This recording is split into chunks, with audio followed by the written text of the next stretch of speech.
विहिप दुर्गा वाहिनी ने किया कन्या शस्त्र पूजन। कुशलगढ़ कस्बे में नवरात्रि पर्व के समापन अवसर पर आयोजित इस कार्यक्रम में कन्याओं को देवी स्वरूप मानकर उनकी पूजा की गई। कुशलगढ़ के टिमेडा बस स्टैंड स्थित टाउन हॉल में रविवार को विश्व हिंदू परिषद मातृशक्ति और दुर्गा वाहिनी द्वारा कन्या पूजन एवं शस्त्र पूजन का आयोजन किया गया। साध्वी माही दीदी ने इस कार्यक्रम में कन्याओं को देवी स्वरूप मानकर उनकी पूजा की। उन्होंने कहा, लव जिहाद को एक बड़ी समस्या बताया, जिसे पहचान छिपाकर लड़कियों को प्रेम जाल में फंसाकर धर्म परिवर्तन कराया जाता है। सुझाव दिया गया कि गरबा खेलने वाली बेटी हाथ में रक्षा के लिए डंडा चलाना भी सीखे, ताकि जरूरत पड़ने पर इसका उपयोग किया जा सके। इस दौरान कन्याओं और मातृशक्ति ने शस्त्रों की पूजा कर माता दुर्गा की आराधना की। मातृशक्ति की जिला उपाध्यक्ष उषा प्रजापति ने बताया, इस आयोजन का उद्देश्य महिलाओं को सशक्त बनाना, उनकी शक्ति का एहसास कराना। और राजस्थान क्षेत्रीय दुर्गा वाहिनी संयोजिका लता पंड्या ने कहा, मातृशक्ति को आत्मरक्षा के लिए प्रेरित करना है। सनातन संस्कृति में शास्त्र के साथ साथ शस्त्र पूजन की मान्यता है। स्टार न्यूज प्लस के लिए राजस्थान के बांसवाड़ा से अरुण जोशी की ये रिपोर्ट। तो सदापुरी को हम दिखा करके और ये संकेत दे सकते हैं कि भैया हम भी अंश उन्हीं सीता मैया के हम हैं, इसमें कोई दो राय नहीं है। इसलिए अपनी बेटियों पर विशेष दृष्टि रखें माताएं। उनको शुरुआत से बचपन से ये मत विचार करिए कि अभी बेटी छोटी है, इनसे किस प्रकार से हम चर्चा करें। आजकल मैं आपको एक बात बता दूं, बचपन है ही नहीं। आप ये कहो कि बच्चे बचपन में हैं, छोटे हैं, आजकल कोई बच्चा है ही नहीं और आजकल बचपन है ही नहीं। आजकल तो सब सीधे बाप बन के पैदा होते हैं। इनको आवश्यकता से समय से पहले जानकारियां हैं, आवश्यकता से अधिक जानकारियां हैं और इनकी मैच्योरिटी समय से पहले ही हो जाती है। इसीलिए समय पर आप इनको ट्रेनिंग दीजिए, आप इनको सीख दीजिए, क्योंकि हमारे यहाँ कहा गया है कि सबसे पहली शिक्षक अगर कोई होती है तो वो माँ ही होती है।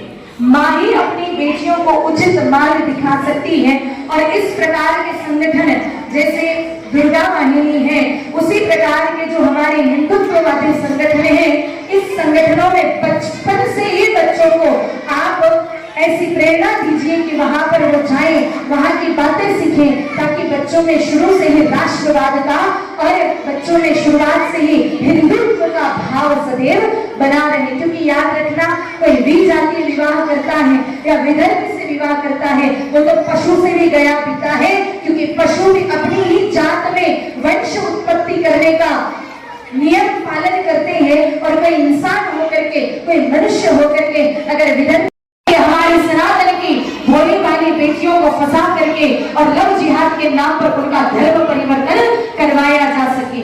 मेरे भाई बहनों, याद रखिएगा, एक बार कोई बेटी लव जिहाद के चक्कर में पड़ गई, किसी विधर्मी के चक्कर में पड़ गई, मृत्यु के पश्चात नरक की हमारे यहाँ पर चर्चा होती है।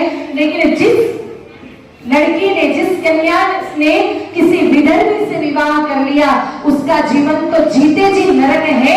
मेरे भाई बहनों, विधर्मी के यहाँ जाकर के पहले तो मीठी मीठी बातों में फंसाया जाएगा और उसके बाद एक बार विवाह हो गया, उसके बाद मेरे भाई हमें प्रेरणा देकर के और हर माता की, हर महिला को शस्त्र चलाना आना चाहिए। अपने संग में हमेशा रखिए और साथ ही साथ हमारी छोटी छोटी बेटियों को, कन्याओं को इस प्रकार की ट्रेनिंग दीजिए सेल्फ डिफेंस की, कि हमारी बेटियां आने वाली किसी भी कुदृष्टि से या किसी भी दुर्भावना वाले व्यक्ति से अपने स्वयं की रक्षा कर सके, क्योंकि परिस्थितियां बहुत विकट है।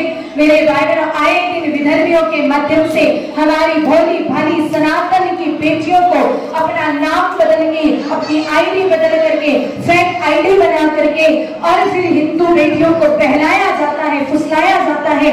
लव जिहाद के नाम पर सनातन की भोली भाली बेटियों को पूरी तरह से फंसाने का एक बहुत बड़ा अभियान चल रहा है। यहाँ पर आई हुई समस्त मातृशक्ति को मैं निवेदन करना चाहूंगी कि आप अपनी बेटियों को बचपन से ही सनातन की सीख दें। अपनी बेटियों को, मैं स्वतंत्रता के विरुद्ध नहीं हूँ, लेकिन आपकी बेटियां कहाँ जा रही है, किससे बात कर रही है, मोबाइल पर किस